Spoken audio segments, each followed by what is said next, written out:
Centro das Mulheres do Cabo, SOS Corpo, Centro Sabiá, Terral Coletivo de Comunicação, Centro de Cultura Luiz Freire.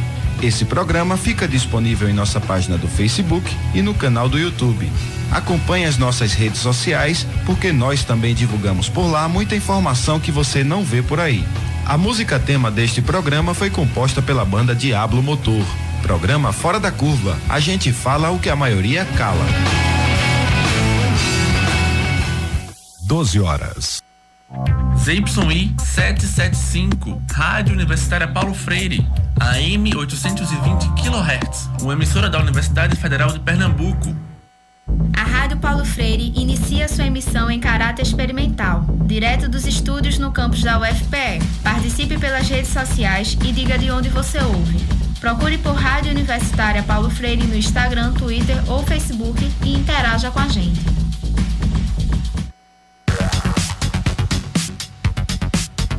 Um programa que dá vez e voz às mulheres no esporte, atletas, torcedoras, técnicas, todas que vivem o universo esportivo. Virada no Jogo, uma parceria entre a UFPE e o Centro Universitário UniFBV Weiden, aqui na Rádio Paulo Freire, 820 AM. A Rádio Universitária AM agora é Rádio Paulo Freire.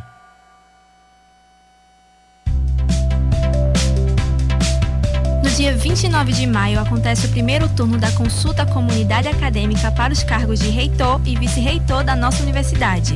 Você, estudante, técnico administrativo e professor da UFPE, poderá votar em uma das chapas participantes levando o seu documento de identificação com foto e o número do seu CPF. Todos os centros dos 3 campi da UFPE terão zonas eleitorais. Compareça ao seu local de votação entre 9 da manhã e 9 da noite e apresente sua documentação ao mesário responsável. Aguarde a liberação e então se dirija à mesa de votação. Preencha o número do seu CPF e clique em entrar no sistema. Na tela que se abrirá, utilize o mouse para clicar nos números da chapa em que você deseja votar. Use o botão branco se desejar votar em branco, ou confirma com o número de chapa inexistente se quiser computar seu voto como nulo. Em caso de preenchimento incorreto, use o botão corrige. Espere até aparecer a foto e o nome da chapa escolhida e clique no botão confirma. Confira o seu local de votação no site ufpe.br/consulta comunidade. Participe!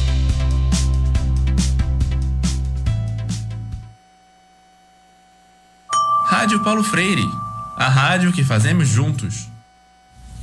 Nesta quinta-feira, dia 30 de maio, estudantes, professores e a sociedade civil estarão mobilizados em defesa da educação pública. A concentração para o ato será às 3 da tarde na Rua da Aurora, em frente ao ginásio pernambucano. E você, por que está nas ruas? Eu penso que a universidade são as pessoas, seus funcionários, estudantes, professores e pesquisadores. Todo mundo que ali está, que ali passou e que por ali passará.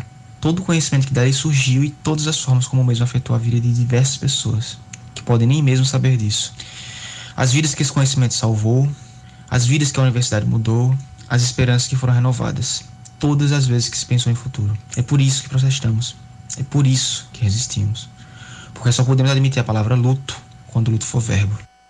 Rádio Paulo Freire, a rádio que fazemos juntos.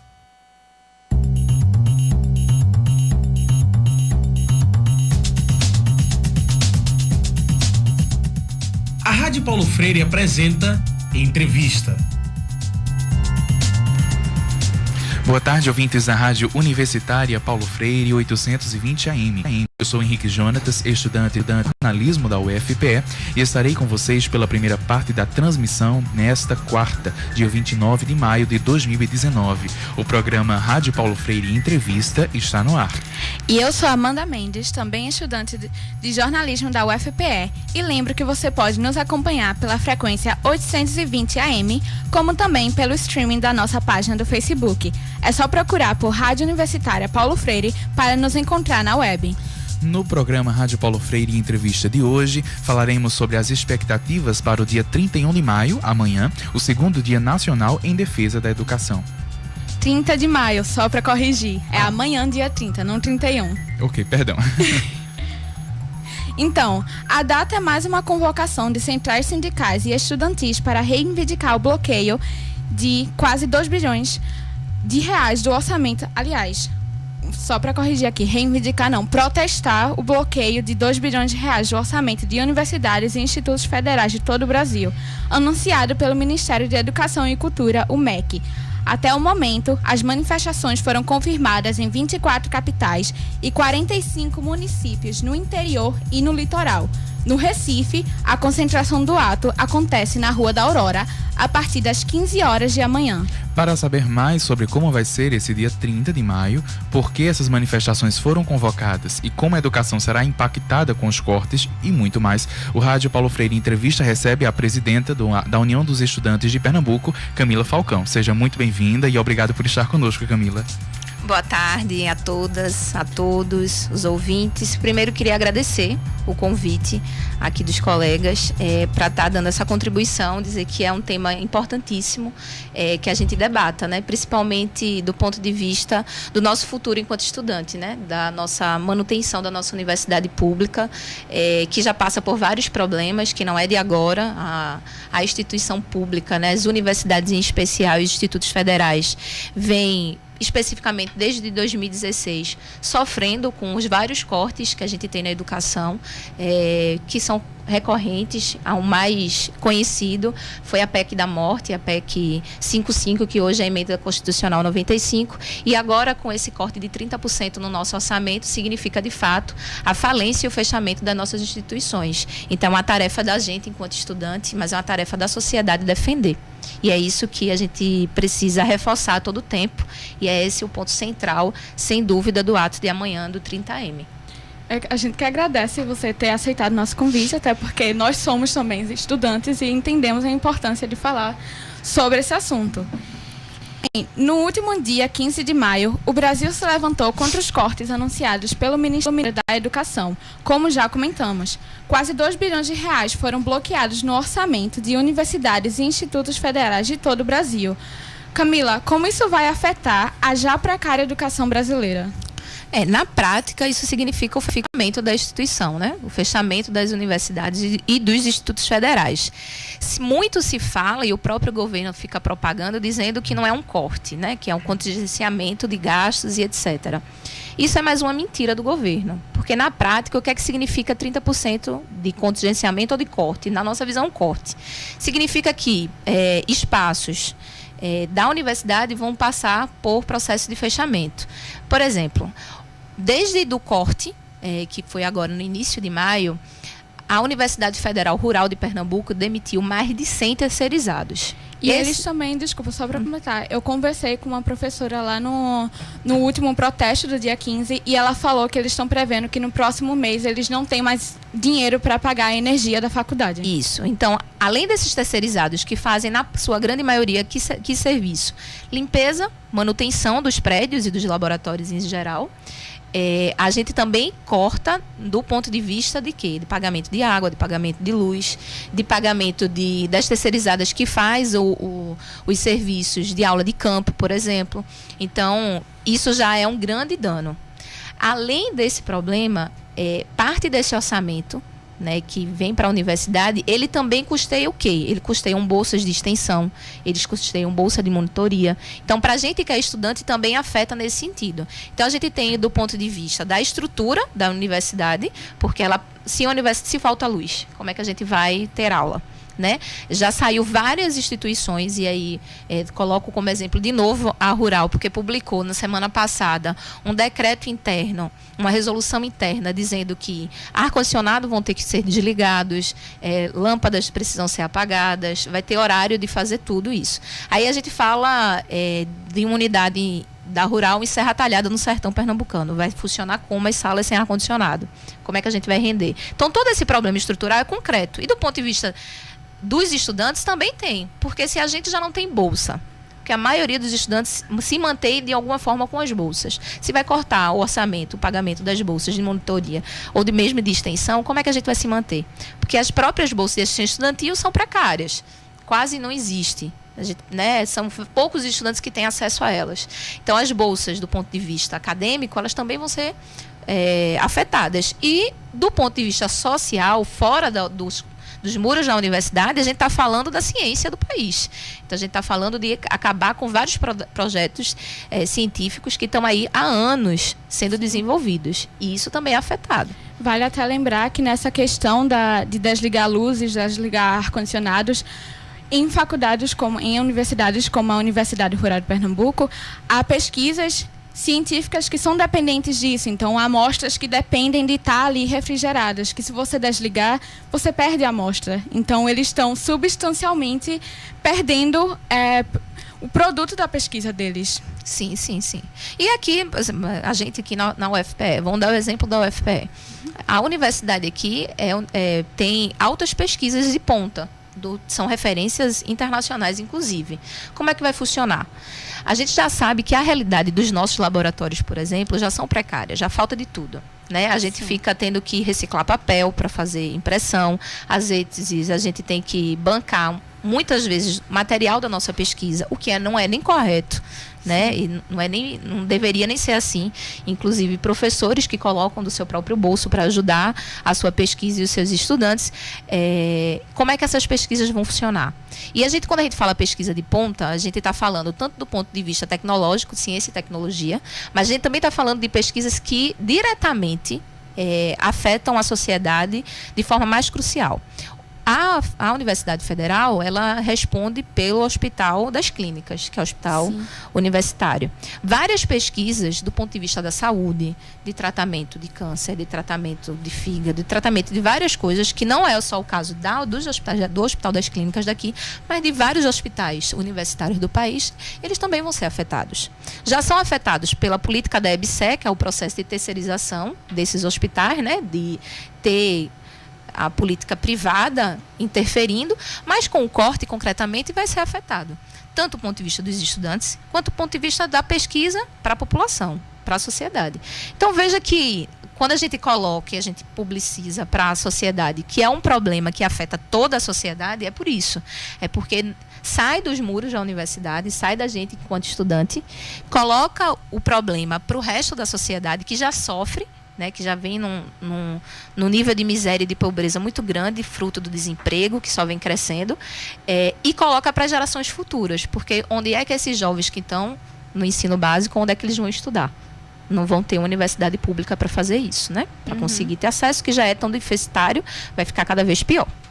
Camila, quais são os reais interesses por trás desses cortes, na tua visão? Bom, na nossa visão, são dois elementos importantes. O primeiro deles é a questão da reforma da Previdência. Então, o próprio ministro, ele colocou e o próprio presidente, de que barraria o corte se a reforma da Previdência fosse aprovada, que até então está tramitando com muita pressão de alguns parlamentares, né, do campo mais progressista, de esquerda, e que tem um próprio racha dentro da base do governo, da posição de como será essa reforma. Mas o concreto é que o governo quer tratar a educação como moeda de troca. Então, a gente não corta da educação para garantir a reforma da Previdência. Isso é uma questão para nós que é central. Então, o corte na educação agora, esse ataque à educação, ele é proposital. Primeiro porque é histórico isso no nosso país, é histórico no movimento social da América Latina, especificamente, o poder de mobilização que os estudantes têm. Então, o governo de Bolsonaro, ele teve nos estudantes uma resposta muito negativa. Então, as mobilizações, as ações, as críticas aos projetos do governo, que não é só dele, então os governos anteriores também eram palco disso, ele sempre foi puxado pelos estudantes. Então, atacar as universidades, os estudantes, é por esse motivo. E, ao mesmo tempo, era para barganhar a questão da reforma da Previdência. Então, as mobilizações em defesa da educação pública, ela pauta e ela tem um elemento central, que é a questão da reforma da Previdência, que a gente se posiciona contra. É por isso, inclusive, que no ato, não sei se vocês vão manter isso agora no ato no dia 30, que era uma coisa que eu ia perguntar, pelo menos no ato do dia 15, era um ato contra os cortes da educação e contra a reforma da Previdência. Esse é um dos motivos de vocês terem juntado os dois? Sim, sim. O ato do dia 15, ele já era um ato que já estava preparado junto às centrais sindicais para defender a Previdência, o direito à aposentadoria do povo, e com cortes a gente juntou, né, tanto as mobilizações do ponto de vista estudantis quanto das centrais sindicais. Esse ato do dia 30, ele é um ato puxado diretamente pelas entidades estudantis. Então, tanto a UNE, a UBS, a FENET, né, que são entidades gerais, e a NPG, que são entidades nacionais, e as entidades locais, a exemplo da UEP, que é a entidade estadual, começou a articular com as demais DCEs, DAs, centros acadêmicos e os estudantes organizados de forma geral esses atos. O do dia 30, ele tem um viés específico do movimento estudantil, mas o elemento também central é a defesa da aposentadoria e contra a reforma da Previdência. Né? Como eu estava dizendo antes, são dois elementos. Um é esse da reforma, para nós esse é o principal. O outro elemento é o processo de privatização mesmo da educação pública. Isso já vem sendo anunciado desde o ministro Mendonça Filho, que deixou claro que para ele tem que ter espaço, na época, enquanto ele era ministro, para cobrar mensalidades, e aí colocou aberto, inclusive, já para o processo das pós-graduações, né? Todo mundo sabe disso, como se fosse muito fácil entrar no mestrado na instituição pública, não é difícil. E o próprio, tanto o Vélez como o atual ministro, já colocaram e sinalizaram isso, principalmente nos seus discursos, né? Colocando que a universidade tem que ser para uma elite intelectual, que a universidade não pode ser de todo mundo. Então, o que é uma elite intelectual? O que representa essa elite intelectual? Essa elite, eu acho que não está nem aqui nessa mesa. A gente não compõe esse grupo social. E hoje a realidade da universidade é outra. Hoje a realidade da universidade é de estudantes, principalmente fruto da crise econômica que a gente vive no país, né? Então, a gente está um índice de pobreza só crescente. Então, a classe média está deixando de ser classe média e está voltando a descer, né, do seu ponto de vista. E a grande burguesia do país, elas estudam fora do país. Ou estão nos melhores cursos das universidades públicas, né? Então, é dizer que só os ricos podem estudar aqui. A gente quer o contrário. Que é o filho do trabalhador aqui, porque a gente trabalha para estar aqui, né? Sim. E é até chocante, porque só em Pernambuco foram congelados cerca de 120 milhões de reais de universidades e institutos federais, que isso inclui o IFPE, do Estado. A maior parte dos recursos eram destinados ao UFPE e ao UFRPE. As verbas seriam destinadas para despesas de manutenção e investimentos, como, por exemplo, gastos com contas de energias, de água, bolsas para projetos de pesquisa e monitoria, salários de terceirizados e reposição de mais diversos equipamentos, como a gente já estava falando antes. Então, Camila, vendo o quanto esse corte afeta, que a gente já está sentindo, então, justamente, eu queria saber, a gente está falando muito de o que é que vai ocorrer no futuro. Então, eu queria saber agora o que no presente já está acontecendo, que esses cortes estão afetando. Um deles a gente já falou, esse número de demissões. Eu citei aqui o número da Rural. Sim. Eu acho que, se não me falha aqui a memória, são 122 terceirizados que foram demitidos. O número fechado da UFPE aqui eu não tenho por exato, mas já teve várias demissões, e esse mês, final desse mês, vão ter outras demissões. Concretamente, vou dar um exemplo, claro. A gente acabou de fazer o congresso da UEP, foi agora 18 e 19. Aliás, 18 e 19 de maio, foi lá no CAA, em Caruaru.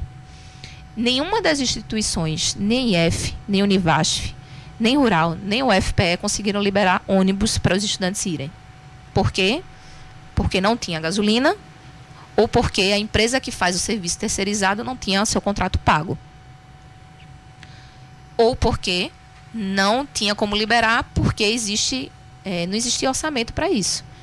Eu estou falando de um congresso que foi protocolado o projeto há 2 meses atrás, solicitando essa ajuda. Mas isso não acontece só com o congresso. Isso acontece principalmente em quê? Aulas de camp, pesquisas, enfim, que você precisa sair, se deslocar, mesmo que seja em cidades próximas. Estamos falando de Recife, Caruaru. E quando a gente precisa fazer aula de camping na Paraíba, João Pessoa, Bahia. Então, Eu já vi na muita região gente Nordeste, né? tendo dificuldade com isso por questão de congresso, que antes tinha como conseguir o apoio da faculdade, da universidade, para ter um ônibus para ir para o congresso, mas teve gente na minha sala, por exemplo, que foi um grupo de 4 pessoas que todas elas compraram a própria passagem de avião porque não tinha como ir para o congresso de outro jeito. Isso é também uma outra questão importante, porque existe... a gente fala da assistência estudantil, né? Questões como essa que você colocou, de ajuda aí para o Congresso e tal, normalmente sai exatamente por essas pró-reitorias. As pró-reitorias de assuntos estudantis, né? PROAS, PROGESTRE, enfim, são esses, mas é essas reitorias que tratam disso. Parte dessa verba, ela vem do PNAES, que é o Plano Nacional de Assistência Estudantil. Esse corte de 30% não afetou o PNAES, mas afetou a assistência estudantil. De que modo? Desse modo que você colocou, da questão específica do restaurante universitário da UFPE, por exemplo. A gente passou um tempão fechado, né, teve várias mobilizações para abrir. Abriu e só uma pequena parte de estudantes pode se alimentar lá. Não é tudo, o que era antes era todo mundo. Não pode. Com esse corte, provavelmente para o semestre, nem esses que estão comendo vão poder conseguir comer. Então, quer dizer, afetou a assistência estudantil ou não afetou a assistência estudantil? Sim. Concretamente, isso já existe. Já é um problema real. Sim. A gente falou sobre os números, né, que permeiam aqui a UFPE e chegou aqui a informação de que 50 terceirizados aqui da universidade já receberam aviso prévio. E também a diretoria LGBT da universidade suspendeu as atividades por falta de servidores. De fato, né, esses cortes eles já estão afetando o funcionamento da universidade. Algumas pessoas acreditam que o que se faz nas universidades federais é balbúrdia. De fato, o ministro da Educação havia anunciado primeiramente em entrevista ao jornal O Estado de São Paulo que a promoção de balbúrdia nas universidades e a realização de festas inadequadas ao ambiente universitário, entre aspas, seria um dos critérios para a escolha de instituições afetadas pelo congelamento das verbas. Camila, o que se faz nas universidades e institutos federais é balbúrdia? Rapaz, a gente faz ciência. A gente quebra muito a cabeça, a gente passa muitas horas sem dormir para tentar conseguir dar conta de tudo que nos é cobrado. Essa é a balbúrdia que a gente faz. A gente passa muitas noites sem dormir mesmo, acordado, em claros, na base do café, né, da cafeína, do chocolate. Muitas vezes se alimentando na universidade com biscoito, porque não tem grana para pagar a alimentação, e produzindo ciência. Eu já terminei uma graduação na universidade pública, na Rural de Pernambuco, que por isso que eu tenho mais intimidade, inclusive, do ponto de vista administrativo, para tratar. E o que eu vi nos quase 5 anos que passei na universidade foi tanto eu quanto meus colegas trabalhando muito, produzindo muito, pesquisando muito. Tanto do ponto de vista das áreas das ciências humanas quanto das ciências exatas. O que o governo quer é desmoralizar a universidade. Primeiro, porque se trata de um governo conservador e é um conservador de mentira. Porque os aliados do governo são donos de prostíbulos, são envolvidos com milícia, são envolvidos com N questões que, do ponto de vista do conservadorismo no nosso país, não é real, né? Então, isso para mim é balbúrdia, é mais que balbúrdia. Mas na universidade, o que a gente tem é entrar muitas vezes às 7 da manhã, sair às 10 da noite, ir para casa e estudar o 4º turno. E tudo que a gente faz na universidade, a gente faz com objetivo social, pelo menos a grande maioria. Então, esse próprio espaço aqui, né, a gente está... É um espaço construído por professores e estudantes. É para levar uma opinião crítica à sociedade. É para ouvir diversas opiniões. É para esclarecer diversos fatos. Porque a grande população não tem acesso, né? Então, o que a gente faz na universidade é para isso. Tem esse objetivo. É um crime dizer que a universidade é um espaço de festa, de algazarra. Agora, a gente tem cultura na universidade. Não podemos criminalizar ações culturais. Não podemos criminalizar que estudantes expressem sua arte, né? Porque estudantes, independente de estudar nas áreas das artes cênicas ou, enfim, os vários cursos que a gente tem no CAC, por exemplo, independente disso, na universidade é um espaço de repleto de cultura. Sim. E os estudantes produzem isso. Às vezes, ele se refere a incidentes isolados que também ocorrem, porque a gente vive numa sociedade que tem várias contradições, que tem vários pensamentos diferentes, mas isso não é essencial da universidade. A maioria de nós, se não 100%, entra aqui para se formar, para produzir e para conseguir levar alguma coisa importante para o nosso país. Se hoje o Brasil é o que é hoje, do ponto de vista de produção de ciência, porque somos dos maiores países a nível internacional que produz ciência, né? Essa universidade, a Universidade Federal de Pernambuco, é uma das principais a nível internacional de produção de ciência, de produção científica, de trabalhos internacionais. Então, a gente tem parcerias com várias instituições e várias universidades da Inglaterra, da América Latina, dos Estados Unidos também. Isso é uma realidade da Univasf, isso é uma realidade da UFPE, da Rural, dos IFs, dos institutos federais. Então, esse tipo de balbúrdia que a gente faz. E a sociedade sabe disso, porque respeita quando a gente, enquanto estudante, vai às ruas. O que foi aí as várias ações e exposições de trabalho que a gente fez na praça. Se a população não foi lá, não ajudou. Então, é esse, porque sabe que o que a gente faz aqui é para a sociedade, né? Afeta todo mundo, pô. Como é que funciona hoje o processo de assistência social, por exemplo, se não é encaminhado por estudantes daqui da universidade, né? Se a gente vai para os grandes hospitais, quem acompanha?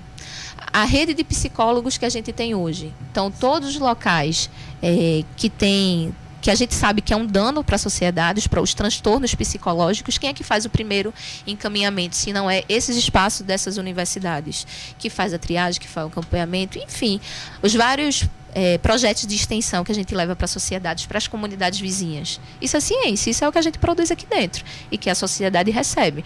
Deve ser melhor? Poderia ser melhor? Poderia. Mas para isso a gente precisa ter investimento na educação. A gente não pode cortar. E não corte. Precisa mudar o caráter. Hoje, a gente tem um caráter que colocar dinheiro na educação é gasto. E não é gasto, é investimento. Sim. Muito bem, agora são 12 horas e 27 minutos. A Rádio Universitária Paulo Freire e a rádio que fazemos juntos. ZYI 775, Rádio Universitária Paulo Freire, AM 820 kHz, a rádio pública da UFPE.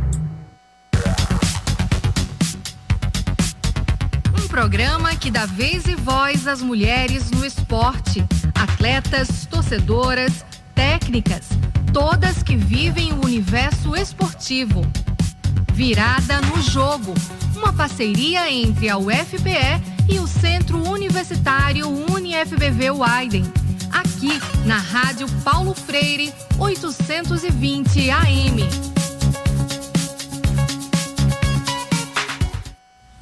Nesta quinta-feira, dia 30 de maio, estudantes, professores e a sociedade civil estarão mobilizados em defesa da educação pública. A concentração para o ato será às 15h na Rua da Aurora, em frente ao Ginásio Pernambucano. E você, por que está nas ruas? Eu protesto porque a educação, ciência e a tecnologia são a força motriz de qualquer país que preze por autonomia, saúde e bem-estar, em qualquer âmbito, seja ele social, econômico e cultural. A defesa da educação, a defesa da universidade pública e de qualidade, a defesa dos estudantes, dos professores, dos técnicos administrativos em educação. Passei anos me esforçando para entrar nessa faculdade, as pessoas me pressionando para entrar na faculdade, eu acho um absurdo agora elas querem dizer que eu sou vagabunda porque eu estou estudando. Essa valorização que a sociedade está dando à educação, às universidades, a esse papel transformador das universidades. Então é isso que a gente está defendendo, é isso que precisa ser defendido para que a gente continue exercendo esse papel de transformação social para desenvolver esse Estado que tanto precisa. Estou aqui para defender que outras pessoas, assim como eu, também tenham a oportunidade de fazer uma universidade pública, gratuita e de qualidade. Rádio Paulo Freire, a rádio que fazemos juntos.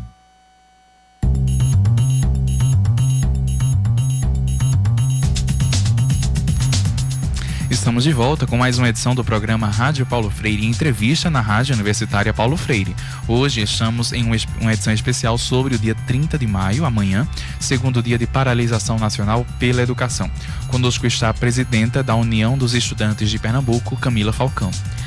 A UEP, União dos Estudantes de Pernambuco, é a principal entidade estudantil de Pernambuco. Fundada em 1944, a UEP representa os estudantes universitários de todo o estado de Pernambuco e possui uma sede na cidade do Recife. Camila, qual a importância do movimento estudantil de Pernambuco? A importância se dá do ponto de vista histórico como central, né? Assim, a gente tem 75 anos de entidade. A nível nacional, somos uma das entidades mais antigas, né, de organização dos estudantes. E na nossa história, no legado dos estudantes pernambucanos, a gente tem importantes vitórias, né? A exemplo do próprio processo do fim do período varguista e da ditadura varguista aqui, a própria defesa da democracia, né, e combate aos atos truculentos do que foi o regime fascista militar de 64 até o seu fim, e o próprio defesa da soberania nacional, a defesa do petróleo, o próprio impeachment do Collor. Então, a história dos estudantes pernambucanos é a história de mobilização e de luta. E no último período, a gente também não fugiu desse legado, né? Visto aí as grandes mobilizações desde 2016, né? Antes disso, as mobilizações de 2013 também, que teve vários elementos que discordância do ponto de vista dos estudantes, né? Mas que também teve uma participação do ponto central que a gente defendia, que era contra o aumento das passagens, etc. e tal. Então, a história do movimento estudantil, o papel que ele tem hoje é um papel determinante na sociedade. Em que sentido de determinação? Primeiro, do poder da nossa mobilização. Veja que o ato do dia 15, a gente tomou conta de várias capitais do país e de várias cidades do interior. E quem deu o tom dessas mobilizações, de fato, foi o movimento estudantil. Então, a UEP ela tem essa tarefa honrosa de ajudar nesse processo de mobilização, de construir as entidades estudantis de base, então os diretórios acadêmicos e centros acadêmicos, de DCEs, e que nessas ações atuais que a gente está tendo hoje, está tendo um papel importantíssimo de fazer as suas assembleias de curso, de fazer as suas assembleias gerais de suas instituições e de garantir uma organização maior dos estudantes. A gente, enquanto estudante, e aí é um elemento importante para a gente da UEP, a gente precisa estar organizado. A gente precisa ter um poder organizador maior. Porque quando a gente se organiza, a gente tem um poder de destruir muita coisa, né? Do ponto de vista ruim. Camila, tô falando isso. Por anos, desde que eu entrei na faculdade, agora fazem 2 anos, que eu escuto dizer que o movimento estudantil está separado, está fraco. Vocês têm essa mesma visão na UEP? Não tenho. A gente entende que o movimento estudantil é plural. E de fato é. Porque a sociedade ela é plural. E ela é dividida entre opiniões. Dentro do momento político que a gente está tendo espaços de muita unidade do movimento estudantil. Vou voltar a dar o exemplo do dia 15. A gente teve várias opiniões, vários movimentos, várias organizações do movimento estudantil que estavam unidas para tratar o quê? A defesa da educação. Então, são pautas que nos unem. Agora, a gente precisa entender que a sociedade ela é dividida, né, principalmente do ponto de vista de classes. E que dentro do movimento estudantil há grupos que defendem a manutenção, né, de posições que a gente é contrária, há grupos que defendem posições que para a gente é atrasada do ponto de vista da mobilização dos estudantes, e a gente precisa deixar isso claro. Mas hoje a gente tem uma unidade do movimento estudantil, sim, respeitando a pluralidade de opiniões, que é o fundamental, porque a gente não pode querer impor, né, que os estudantes pensem todo mundo de uma forma, é exatamente o contrário. A gente precisa ter um espaço mais democrático. Hoje, o espaço mais democrático que nós temos, sem dúvida, é o movimento estudantil, onde a gente tem espaço para ouvir as opiniões contrárias, para ouvir as opiniões que convergem e para debater a melhor forma de encaminhar as coisas. Então, esse argumento já foi presente em outros momentos da nossa história. Teve mais a fundo aí nos últimos anos, mas no último período a gente vem trabalhado e vem garantido para ter essa unidade. E está dando certo. Principalmente porque isso ganha os estudantes que não estão organizados, que é a grande maioria. Então nós precisamos nos organizar mais. E a gente se organiza de que forma? Pautando coisas em comum. A defesa da educação... Então não é questão de o movimento estar fraco, é apenas de estar desorganizado e a gente tem que agora se unir e fazer essa organização para poder fazer as reivindicações que a gente precisa, né? Com certeza. Quanto mais organizado, melhor.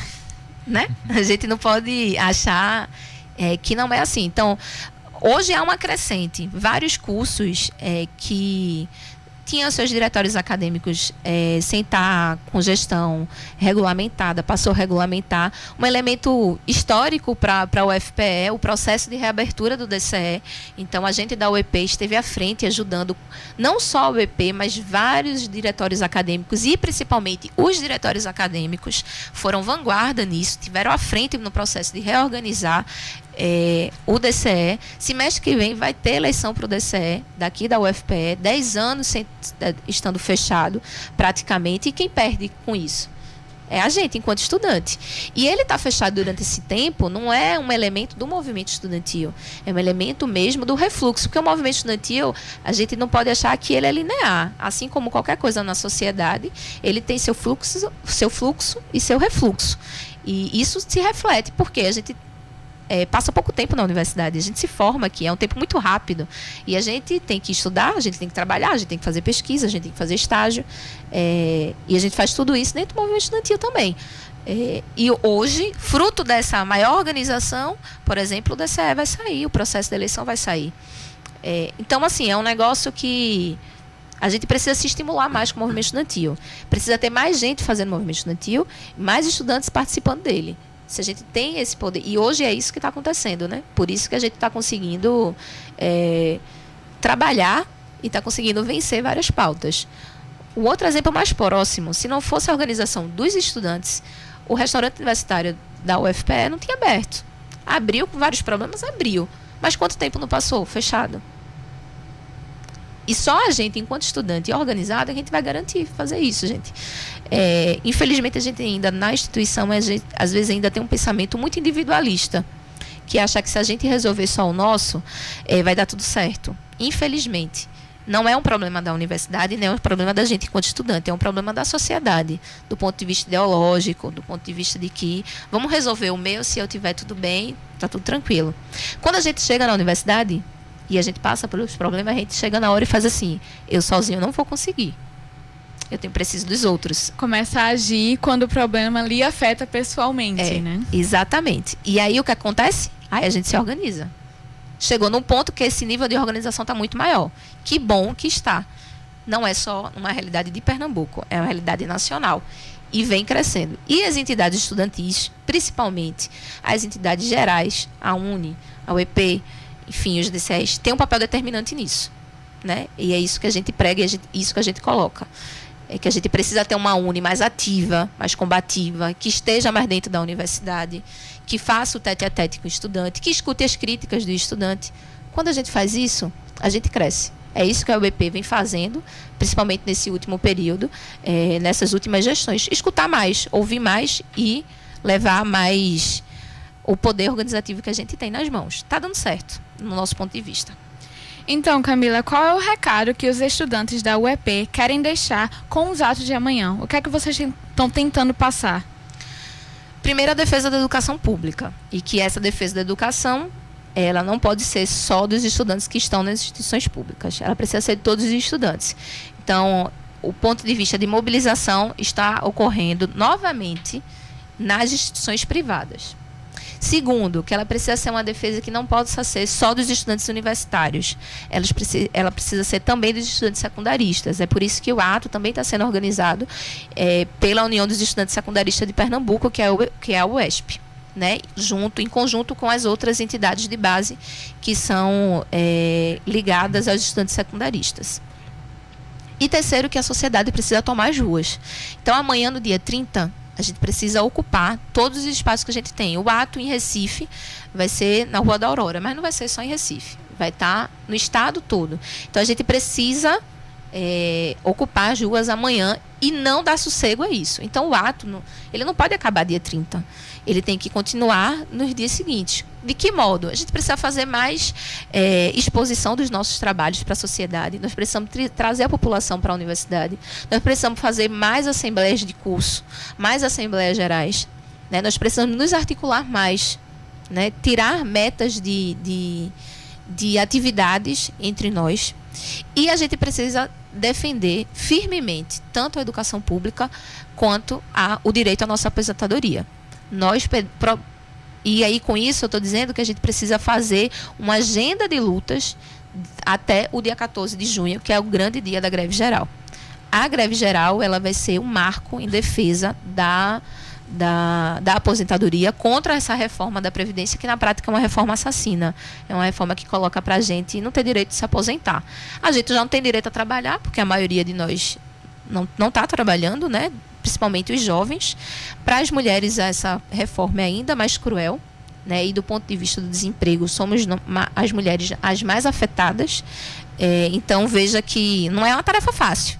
Enquanto isso, a gente vê o problema e a gente tem que pegar ele para solucionar. E é isso que a gente quer deixar o recado amanhã, e é isso que a gente vem fazendo durante esse período de mobilização, né? Todos nós, não só o EP, mas os estudantes em geral, vem fazendo isso, né? E movimentos estudantis de todo o Brasil estão mobilizados para amanhã. Mas eu gostaria de perguntar qual recado você deixa para os estudantes universitários diante de todos esses problemas que a gente já discutiu aqui. Vamos à luta. Nós precisamos estar firmes e fortes. A gente não tem tempo para ter medo, né? O Marighella, ele sempre dizia isso. Nós não podemos ter tempo para ter medo. Nós não temos tempo para ter medo. Os estudantes não têm tempo para isso. É o nosso futuro que está nas mãos. Então, amanhã vai ser um dia que a gente vai ter que parar tudo que a gente está fazendo e ir para a rua enfrentar esse governo mais de uma vez. E a gente precisa ter ações radicais. Nós precisamos radicalizar nessas ações. Então, espaços como o ato, como greve, o ato e a greve de amanhã, a paralisação de amanhã, o ato e a greve geral do dia 14, são expressões de radicalização. E nós temos que deixar claro, mais uma vez, o recado para o governo. Se ele acha que decretar guerra aos estudantes a gente vai recuar, é pelo contrário. Aí é que a gente vai enfrentar. Porque não é uma questão do governo A ou do governo B.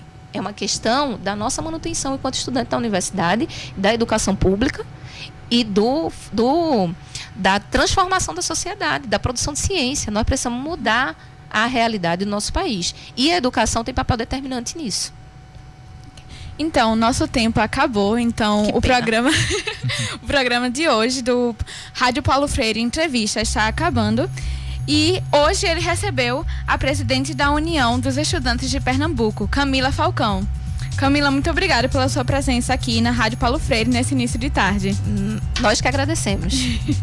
Esse programa foi produzido e apresentado por Henrique Jonatas, Roberto Peixoto e Amanda Mendes. Nos trabalhos técnicos, Catarina Polônio. Nas redes sociais, Maria Dulce, João Lucas Dantas, alunos de comunicação. Toda essa nossa equipe é formada por alunos dos cursos de comunicação social da UFPE, pois a Rádio Paulo Freire é uma rádio escola e um projeto de extensão. Além disso, esse programa teve a supervisão da coordenadora operacional da Rádio Paulo Freire, Catarina Polônio. E a música tema do nosso programa é a faixa Funk Element do Ben Sound. Fique agora com uma seleção especial de boleros e daqui a pouco tem o último episódio do programa Virada no Jogo, que entrevista a jornalista Cecília Almeida sobre o livro Elas em Campo. O Virada no Jogo vai ao ar logo mais às 13 horas. Lembramos também que hoje, dia 29 de maio, ocorrem as eleições para reitor da UFPE até às 21 horas. Todos os professores, alunos e técnico-administrativos estão elegíveis para votar. Você só precisa informar o seu CPF e procurar as urnas no centro da universidade. Nós ficamos por aqui e agradecemos pela sua companhia, ouvinte da Rádio Paulo Freire. Obrigada e até mais.